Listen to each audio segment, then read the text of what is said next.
Вести из Петрограда доходили до Италии с большим опозданием.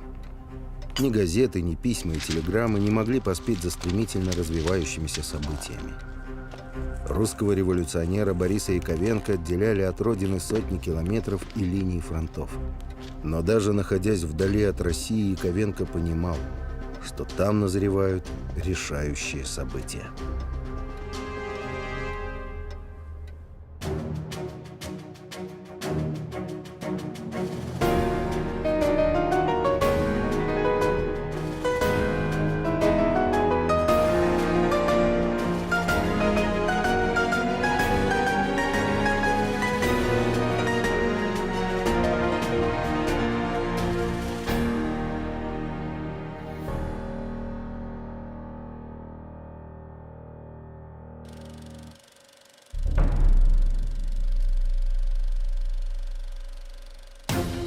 К вечеру 27 февраля 1917 года хаос в городе достиг наивысшей точки.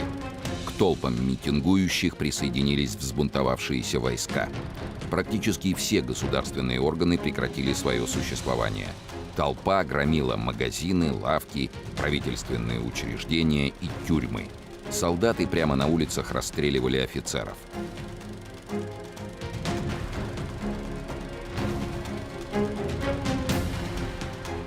Российский император узнал об этих событиях, когда в столице законной власти практически не существовало.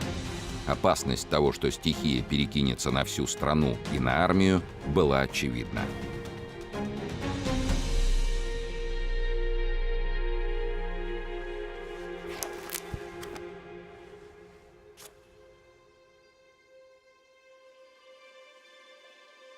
Весь день 27 числа Николай II выжидал, понимая, что введение войск в Петроград повлечет за собой уже тысячи жертв.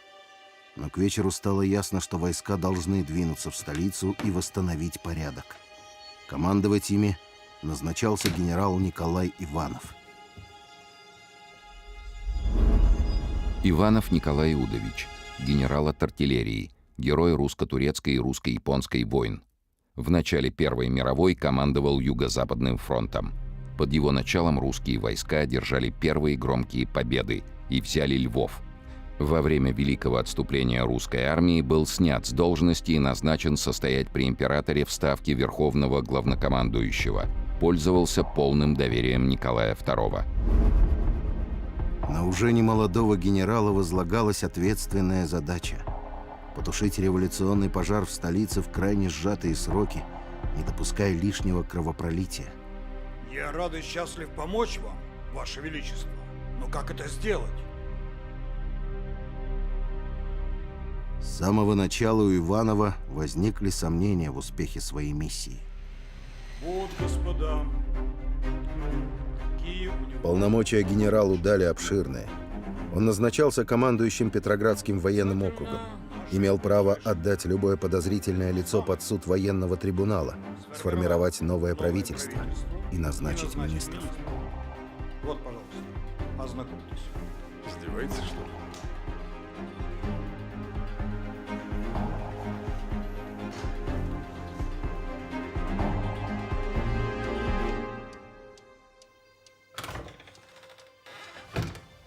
Начальник штаба Верховного Главнокомандующего генерал Алексеев приказал отправить в распоряжение Иванова части, верность которых не вызывала сомнения.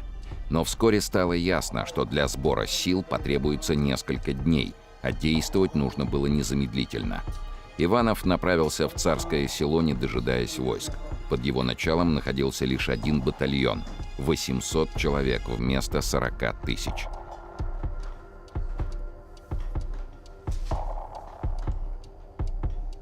Это все.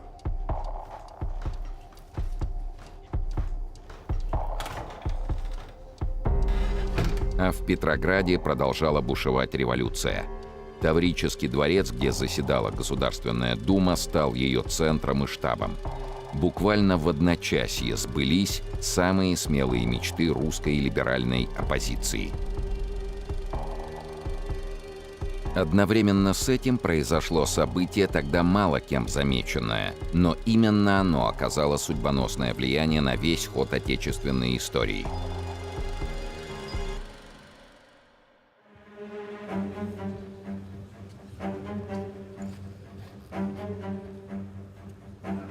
27 февраля в Таврический дворец пришла группа из 3 человек и попросила предоставить им комнату для заседаний.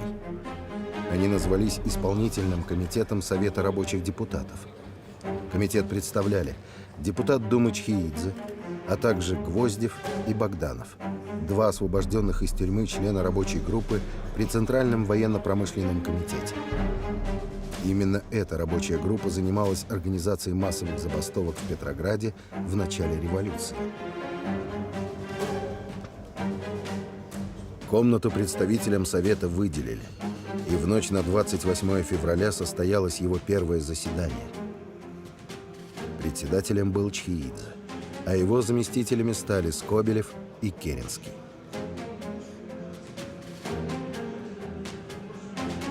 Было принято воззвание к населению Петрограда и России, а также одобрено создание собственного вооруженного формирования рабочей милиции.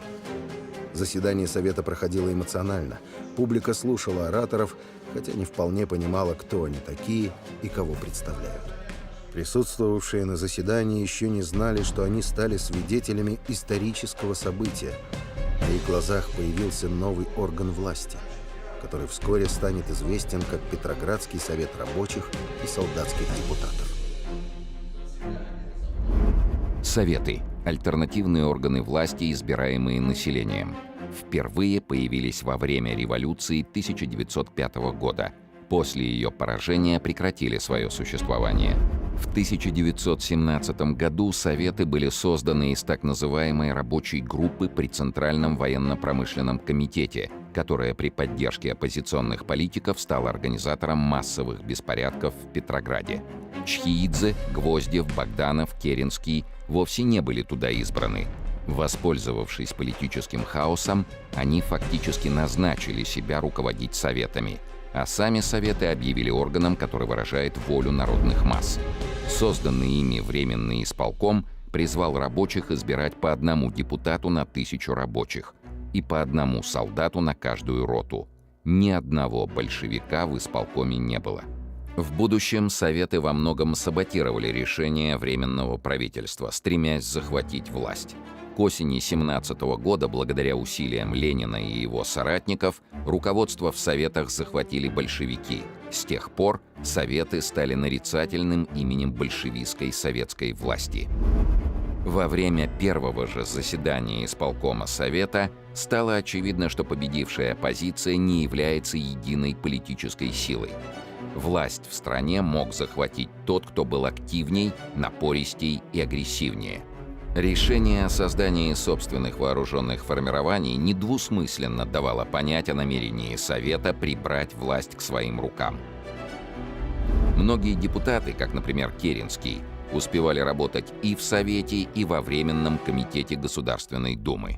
Сам Временный комитет во главе с Родзянко понимал, что действовать нужно быстро, а потому в ночь на 28 февраля комитет объявил, что берет на себя всю полноту власти в стране и издал соответствующее воззвание. Члены Временного комитета нервничали. Они знали о движении в столицу отряда генерала Иванова. Родзянко уже объявил о захвате власти, за что вполне мог быть расстрелян. Однако в страхе он все время повторял: «Я не желаю бунтовать, я никаких революций делать не желаю». При этом первые же действия новой власти давали понять ее цели. По распоряжению Родзянко, висевший в Думе царский портрет, вырвали из рамы и разорвали в клочья. Сам Родзянко слал телеграммы Алексееву и командующим фронтами с просьбой сохранять спокойствие. Ночь с 27 на 28 февраля многим показалась вечностью. Из книги Бориса Яковенко «История Великой Русской революции». Народными войсками было занято Адмиралтейство, где до сих пор скрывались еще некоторые члены старого правительства. Зимние Мариинские дворцы с Петропавловской крепостью перешли в руки революционеров окончательно еще ранним утром.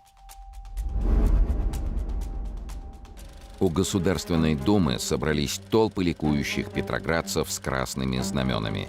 Эти красные флаги и банты, как и обращение «товарищ», были введены вовсе не большевиками, а появились именно в дни февральских событий. В Таврический дворец приезжали делегации. Депутаты произносили горячие речи под раскатистое «Ура!». Стоял несмолкаемый шум. Сюда же свозили задержанных офицеров и чиновников. Под арестом оказались отставные премьер-министры Борис Штюрмер и 70-летний Иван Горемыкин. Этого старика подняли прямо с постели, и в здание Думы он прибыл в странном виде. Поверх ночной рубашки на нем была надета цепь ордена Андрея Первозванного, высшего ордена империи. Вскоре был арестован генерал Хабалов. Министр внутренних дел Протопопов пришел сдаваться сам. От революционного самосуда его едва успел спасти Керенский. При этом начальник Петроградского жандармского управления генерал Волков, как и многие простые стражи порядка, был зверски убит толпой. За дни февральских беспорядков только в Петрограде со стороны восставших погибло около 300 человек.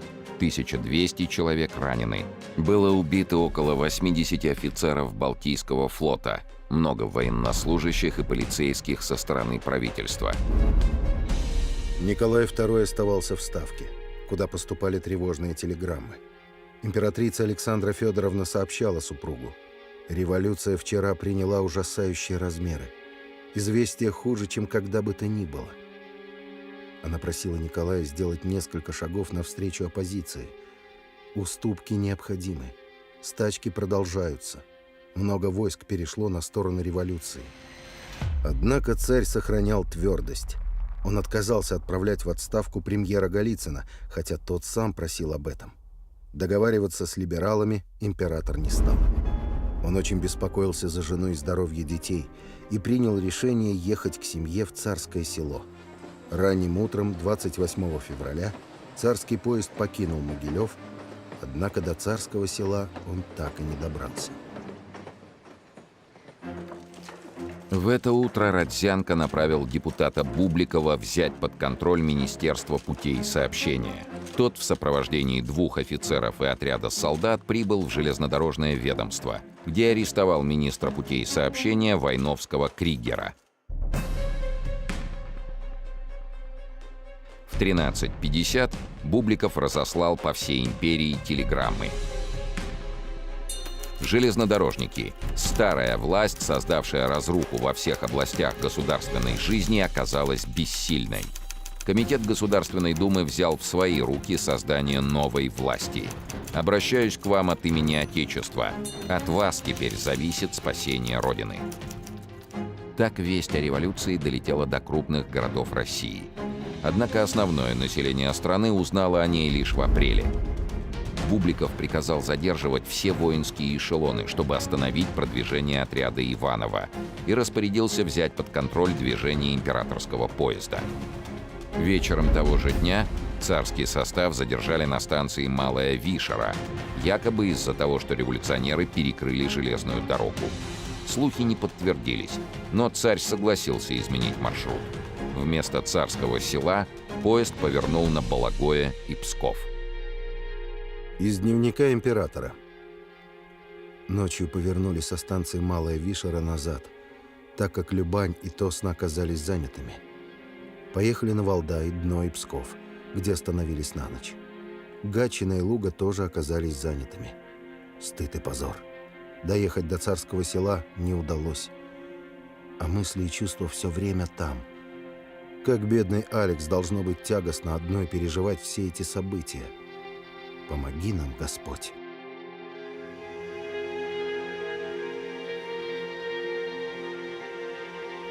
«1 марта в 3 часа дня Николай прибыл на станцию Дно, где ему сообщили, что председатель Государственной Думы Родзянко просит об аудиенции.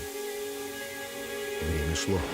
Родзянко не появлялся, и Николай решил продолжить движение в сторону Пскова.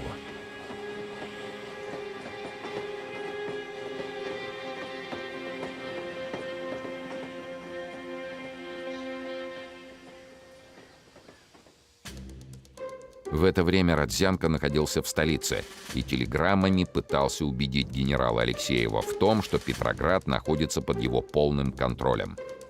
Он утверждал, что введение войск приведет к новой вспышке насилия, и спасти страну может только отречение Николая II от власти.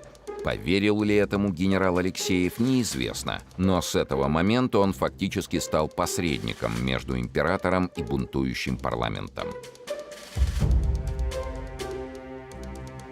До этого Алексеев отправлял командующим фронтам информацию о хаосе в столице, что соответствовало действительности. Теперь он сообщал, что беспорядки прекратились, а опубликованное правительством воззвание говорит о незыблемости монархии. О требованиях, которые касались отречения, Алексеев не сообщал. Поезд императора прибыл в Псков. Командующий Северным фронтом генерал Русский должен был встретить Николая II на вокзале, но приехал туда с опозданием. Сделал он это умышленно, демонстрируя свое неуважение к царю. Русский был известен своими либеральными взглядами, находился в тесном сотрудничестве с оппозицией и лично недолюбливал Николая II. Император все понимал, но никогда не опускался до того, чтобы реагировать на подобное к себе неуважение. Он принял Русского в своем вагоне. Через час из Ставки сообщили, что Москва охвачена восстанием, в Кронштадте беспорядки, а командующий Балтийским флотом вице-адмирал Непенин фактически признал власть Временного комитета. Через час пришла новая телеграмма. В Кронштадте анархия, офицеры арестованы. Военный губернатор Кронштадта вице-адмирал Вирен заколот штыками на Якорной площади города.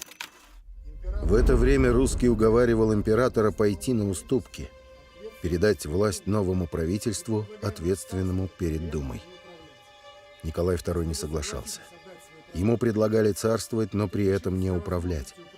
Получая власть, император принимал одновременно как долг перед Богом ответственность за управление государственными делами. Если он согласится передать свои права другим, то лишит себя возможности управлять событиями, при этом ответственность останется на нем. Другими словами, передача власти правительству, которое будет ответственно перед парламентом, не избавит царя от ответственности за действия этого правительства. В сложившихся обстоятельствах у императора было лишь два выхода. Либо отречься от престола, либо утопить столицу в крови, но вернуть себе власть. Николай пытался объяснить Русскому, что люди, которые претендуют на власть и народное доверие, не имеют ни этого доверия, ни компетентности, ни нравственных способностей для управления страной. Тем более в условиях войны и анархии. Император был прав в своих оценках. Временное правительство, составленное из оппозиционных политиков, окажется совершенно беспомощным в управлении государством и армией. Обещания, данные народу, выполнены не будут. После большевистского переворота министры и либеральные политики отправятся в эмиграцию, не оказав большевикам никакого сопротивления. Русский в своем стремлении убедить царя дошел до того, что топал ногами и стучал рукой по столу. Но единственное, на что император соглашался, назначить Родзянко главой правительства и предоставить ему право назначить некоторых министров. В это время из Могилева пришла телеграмма от генерала Алексеева. Он утверждал, что беспорядки перекинутся на другие города России, а это парализует железнодорожное сообщение и снабжение армии. Восстанут войска, находящиеся на фронте. Единственная альтернатива этому хаосу – создание правительства из либеральной оппозиции во главе с Родзянко. К телеграмме прилагался проект соответствующего царского манифеста. Лишь после этого Николай вынужден был согласиться. Манифест был подписан. Русский сумел убедить императора отказаться от подавления революции вооруженной силой. Уже находясь в ссылке, император скажет доктору Деревенко, лечившему его сына: «Бог не оставляет меня. Он дает мне силы простить всех моих врагов и мучителей, но я не могу победить себя еще в одном. Генерал-адъютанта Русского я простить не могу».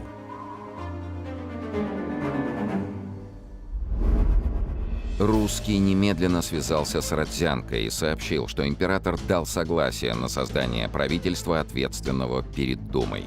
Но Родзянко назвал решение о создании нового правительства запоздалым. Очевидно, что его величество и вы не отдаете себе отчета, что здесь происходит.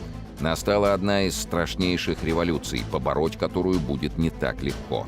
Считаю нужным вас осведомить, что то, что предлагается вами, уже недостаточно, и династический вопрос поставлен ребром. Едва сформированное правительство, которое еще не успело даже приступить к своим обязанностям, уже требовало отречения императора. В тот же вечер, 1 марта, отряд генерала Иванова прибыл в Царское Село. Его встретил полковник генерального штаба Доманевский, который стал убеждать Иванова, что применение силы только ухудшит ситуацию. Иванов встретился с императрицей Александрой Федоровной и получил от нее неожиданный приказ – покинуть Царское Село вместе с прибывшими войсками. Императрица не желала братоубийственного кровопролития. «Не надо стрельбы, не надо стрельбы», — повторяла она. Вскоре Иванов получил телеграмму от императора. «Надеюсь, прибыли благополучно. Прошу до моего приезда и доклада мне никаких мер не предпринимать». Против решительных действий Иванова возражал и генерал Алексеев. Он писал, что в Петрограде войска подчинились Государственной Думе и ждут приезда императора для назначения новых выборов, поэтому Иванову нужно отказаться от применения силы. Однако Иванов с одним батальоном и не мог предпринять никаких мер. Его войска находились в пути и могли прибыть только через день. Где находились его части, генерал не знал.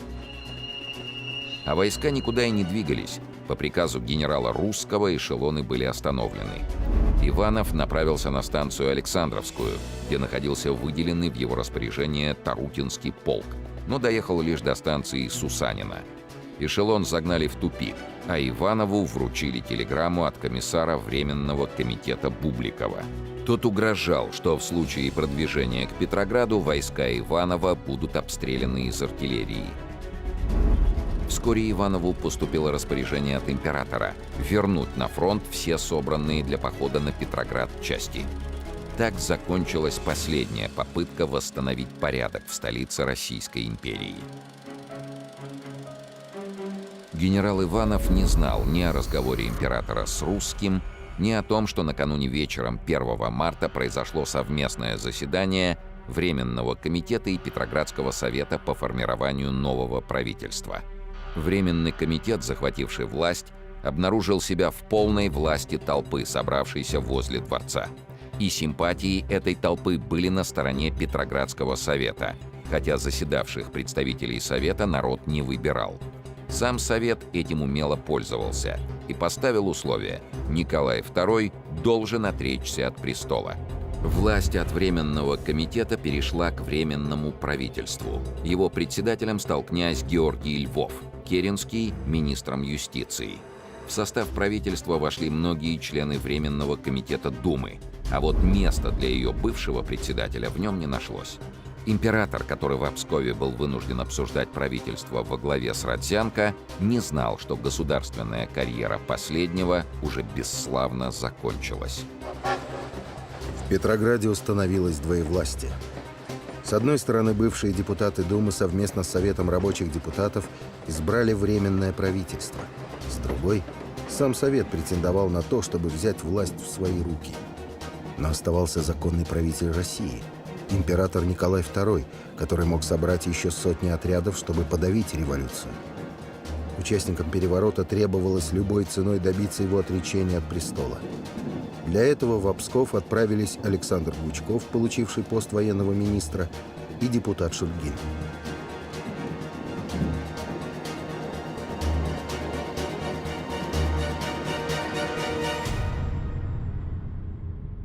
Чтобы подкрепить их позицию, генерал Алексеев сообщил командующим фронтами, что новая власть требует отречения императора. Его телеграммы получили великий князь Николай Николаевич, генералы Сахаров, Брусилов, Эверт, а также командующие Балтийским флотом адмирал Непенин и Черноморским флотом адмирал Колчак. Алексеев просил всех направить в Ставку их мнение.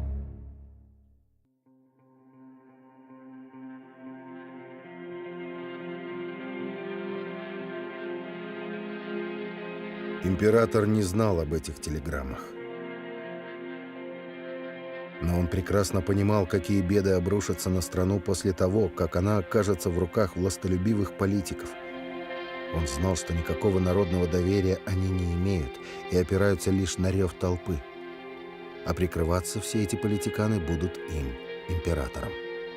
И отвечать перед народом придется ему. И царь принял решение. Когда на следующий день Николай прогуливался по перрону, он встретил генерала Русского. Император сообщил генералу, что склоняется к отречению от престола.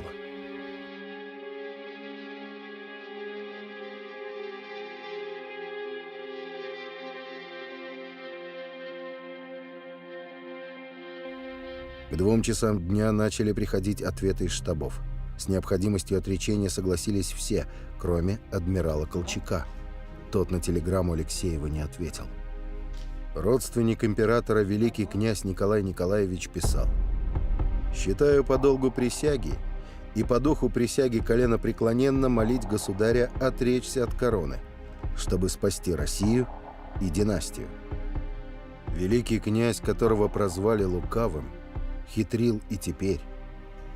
Эти ответы были прямым нарушением присяги.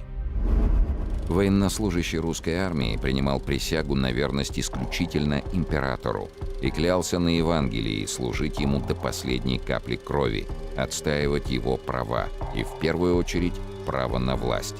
А потому даже коленопреклоненная просьба об отречении была нарушением и самой присяги, и ее духа. Командующие фронтами стали фактически первыми нарушителями этой присяги, что повлекло за собой ее нарушение всеми остальными военнослужащими. Командующий, который нарушает присягу сам, подает пример своим подчиненным, а человек, нарушивший присягу один раз, нарушит ее снова. Дальнейшие события лишь подтвердили этот факт. Вскоре войска дадут присягу Временному правительству, но нарушат и ее. В дальнейшем большинство офицеров и генералов присягнут уже новой власти и перейдут на службу большевикам. К концу 1918 года большевикам служили более 22 тысяч бывших офицеров и генералов. Высшее командование Красной Армии более чем на 95% состояло из высших чинов императорской армии. Однако военная карьера тех командующих, которые призвали императора к отречению, фактически закончилась. Генерал Алексеев стал одним из создателей добровольческой армии, но в 1918 году умер. Великий князь Николай Николаевич в 1919 году отправился в эмиграцию. Генерал Брусилов перешел на службу в Красную армию, где занимал скромную должность инспектора кавалерии. Генерал Эверт арестован большевиками и убит конвоирами по дороге в Москву. Генерал Сахаров расстрелян бандитами в Крыму. Адмирал Непенин был зверски убит в Кронштадте, а его труп выставили на глумление. Генерал Русский арестован большевиками и зарезан председателем Северо-Кавказской ЧК Атарбековым.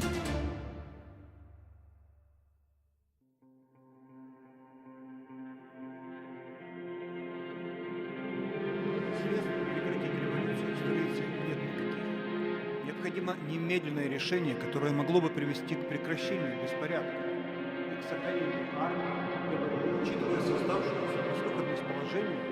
Я непоколебимо верный от решения, согласованное с заявлением председателя Государственной Думы, как единственное, видимо, способное прекратить революцию и спасти Россию от ужасов анархии. Для сохранения возможности продолжить биться с внешним врагом является решение пойти навстречу уже высказанным условиям, дабы промедление не дало пищи. Получив согласие генералов на отречение, Русский прибыл к императору. Николай II выслушал его спокойно, а затем ответил: «Я решился. Я отказываюсь от престола». Сказав это, царь перекрестился. Генералу Алексееву он отправил телеграмму: «Во имя блага, спокойствия и спасения горячо любимой России я готов отречься от престола в пользу моего сына. Прошу всех служить ему верно и нелицемерно, Николай. Регентом при несовершеннолетнем Алексее становился младший брат царя, великий князь Михаил Александрович. Первыми об отречении императора узнали члены его свиты. Это сообщение всех шокировало, но Николай показал стопку телеграмм от командующих фронтами и сказал: «А что мне осталось делать? Меня все предали, даже Николаша», имея в виду великого князя Николая Николаевича. На вопрос своих приближенных, чем он собирается заняться, император ответил, что хочет посвятить себя воспитанию сына. Но личный врач царя Федоров заметил, что сыну императора Алексею, скорее всего, придется жить в семье регента, то есть великого князя Михаила. Осознав, что его могут лишить и сына, Николай внес изменения в акт об отречении. Российский трон передавался непосредственно Михаилу Александровичу.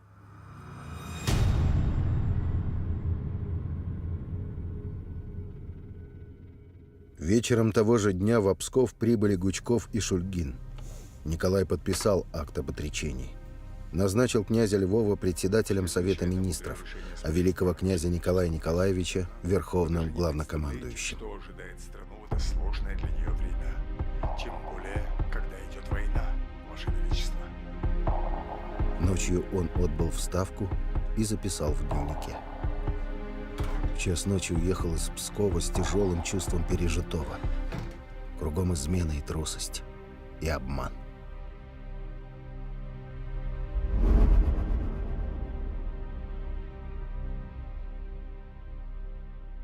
Из книги Бориса Яковенко «История Великой Русской революции».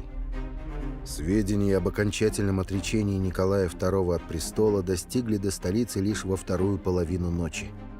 Утром рано во Временном комитете Государственной Думы начались переговоры и споры относительно того, как отнестись к передаче Николаем II государственной власти своему брату. Общее настроение рабочих и солдатских масс было решительно неблагоприятно такому разрешению вопроса.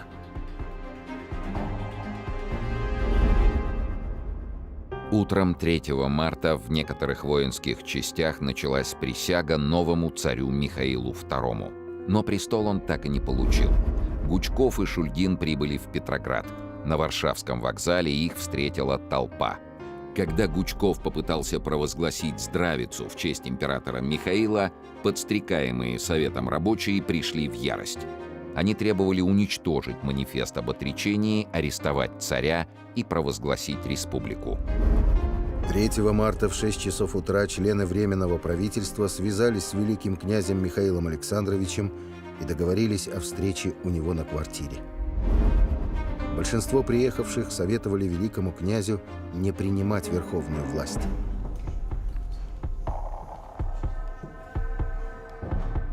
Правительство одно, без монарха, подобно утлой ладьи, которая может потонуть в океане народных волнений. Правительство одно без него не выживет. Ну, почему вы так думаете? Я уверен. Да бросьте. Михаил потребовал отдельного разговора с Родзянко и князем Львовым.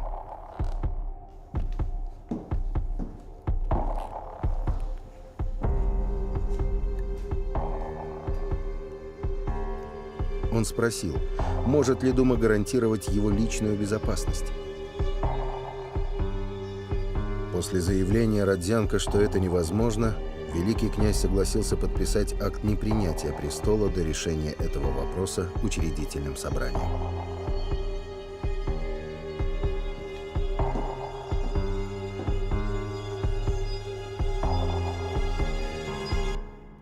Согласно подписанному акту, Временное правительство обязалось в кратчайшие сроки обеспечить созыв учредительного собрания. В него должны были войти избранные народом представители всех регионов страны. Только учредительное собрание наделено правом решать, какой именно будет форма будущего государственного устройства – монархия или республика. За несколько последующих месяцев будет проведена огромная работа по выбору народных представителей. Однако Временное правительство и Советы всеми силами будут откладывать созыв учредительного собрания.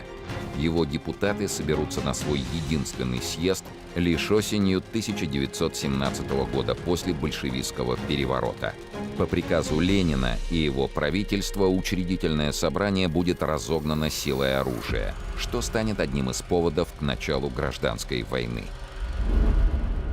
Несмотря на отречение императора, страх у Советов перед царем был все еще велик.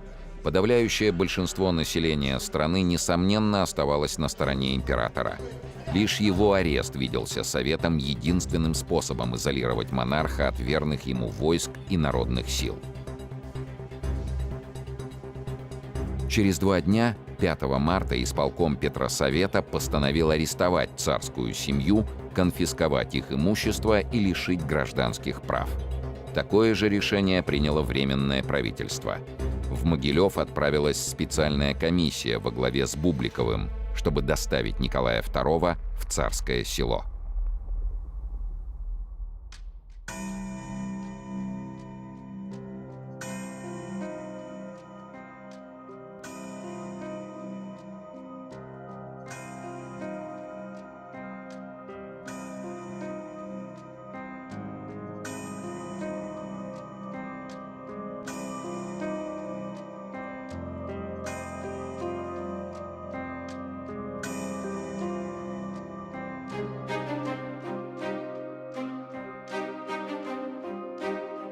Утром 8 марта в Могилеве в зале губернаторского дома состоялось прощание с императором, на котором присутствовали все офицеры ставки и по одному солдату от каждой части.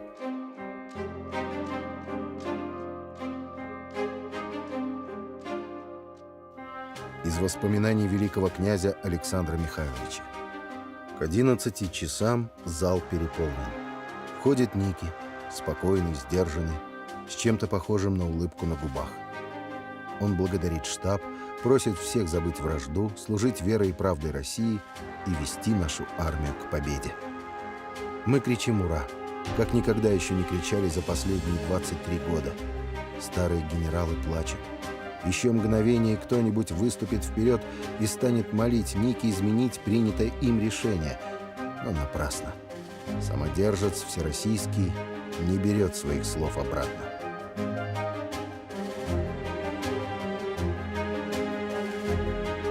Николай издал прощальный приказ войскам, в котором завещал сражаться до победы и повиноваться Временному правительству. Однако страх перед личностью царя и перед возможными последствиями заставили Петросовет и Временное правительство отказаться от его публикации. В тот же день в Царском Селе новый командующий войсками Петроградского военного округа генерал Лавр Корнилов лично арестовал императрицу, в том числе и для предотвращения возможного самосуда со стороны солдат. 9 марта Николай II прибыл в Царское Село уже как полковник Романов. Император выполнил свой долг перед страной и народом, как он его видел, чувствовал и понимал. Новую власть он просил об одном: «Дайте мне здесь жить с моей семьей, самым простым крестьянином, зарабатывающим свой хлеб. Пошлите нас в самый укромный уголок нашей Родины, но оставьте нас в России».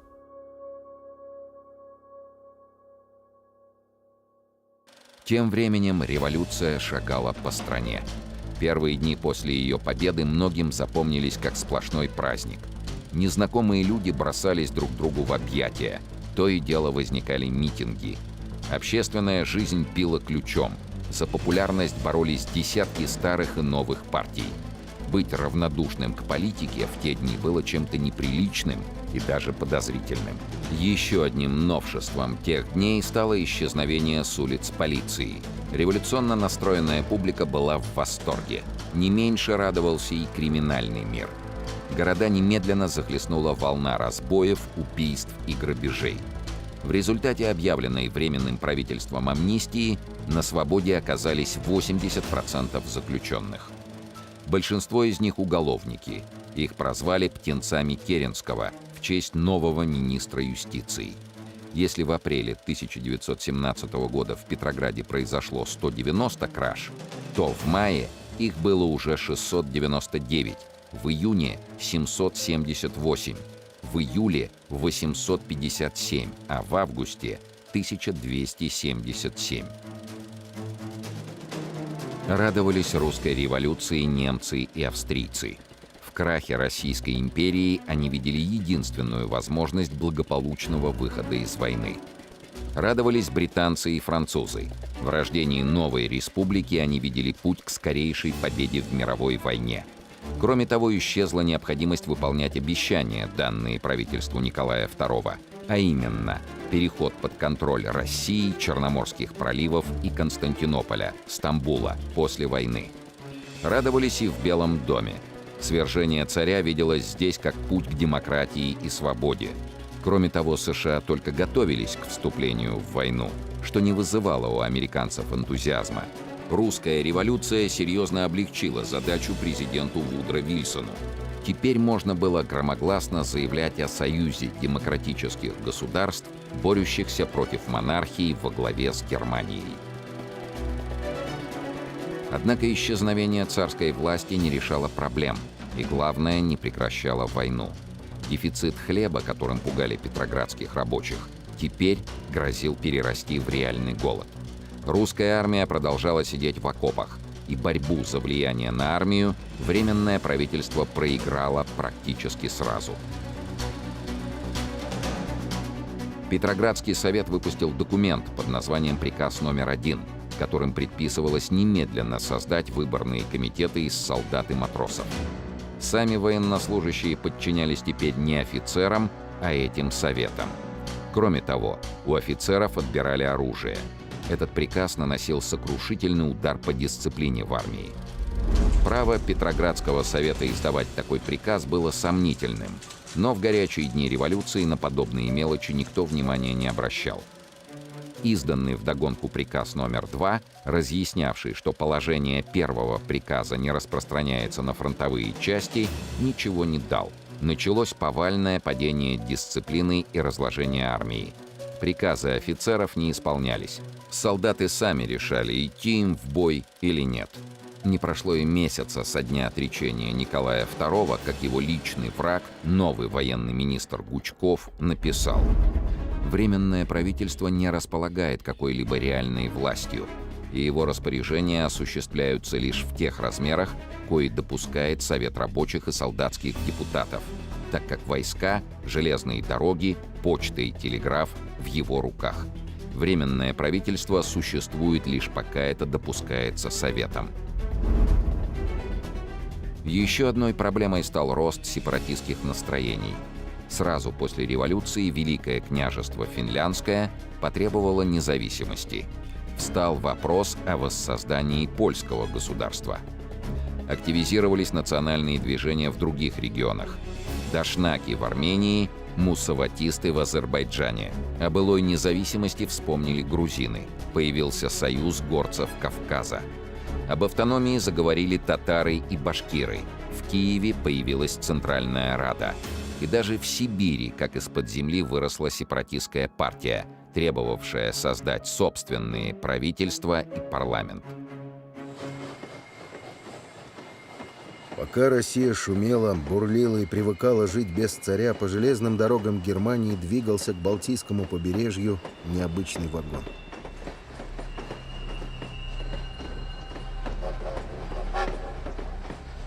Три из 4 его дверей были опломбированы. Пассажиры вагона общались с внешним миром только через посредников: 2 офицеров немецкого генерального штаба и швейцарского социал-демократа Фридриха Платтена.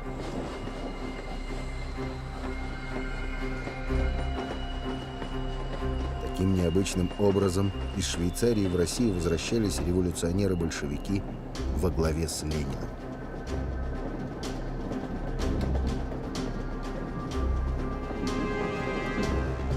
Из воспоминаний германского генерала Макса Гофмана.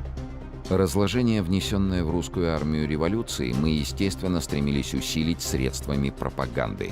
В тылу кому-то, поддерживавшему отношения с жившими в Швейцарии русскими, пришла в голову мысль использовать некоторых из этих русских, чтобы еще скорее уничтожить дух русской армии и отравить ее ядом. Путь в Россию через страны Антанты, Францию и Италию был для Ленина закрыт. Его просто посадили бы в тюрьму. Оставалась Германия. Разрешение на проезд из Швейцарии через вражескую страну было получено от Берлина с легкостью. Был даже заключен особый договор об экстерриториальности. На швейцарский вагон власть Германии не распространялась, и никакой проверки документов не производилось. О пломбированном вагоне в России узнали быстро, и практически сразу же Ленина обвинили в сотрудничестве с германской разведкой.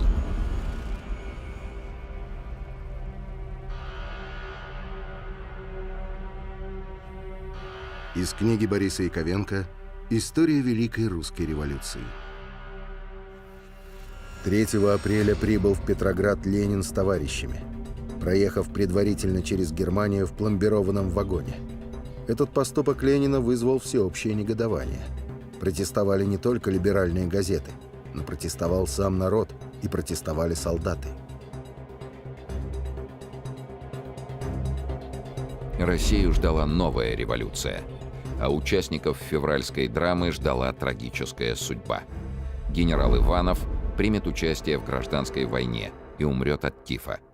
Практически сразу после большевистского переворота побегут в эмиграцию бывший председатель Государственной Думы Михаил Родзянко, Александр Керенский, личный враг Николая II Александр Гучков вместе с Милюковым, князем Львовым и генералом Хабаловым. Депутат Бубликов, арестовавший царя, сбежит во Францию, даже не дождавшись Октябрьского переворота. А ненавистный либералами бывший министр внутренних дел Александр Протопопов будет расстрелян большевиками. 13 июня 1918 года расстреляют великого князя Михаила Александровича, а в ночь с 16 на 17 июля 1918 года будет расстрелян император Николай II вместе с супругой Александрой Федоровной, сыном Алексеем, дочерьми Ольгой, Татьяной, Марией и Анастасией. Вместе с ними будут убиты доктор Боткин, лакей Труп, горничная Демидова и повар Харитонов.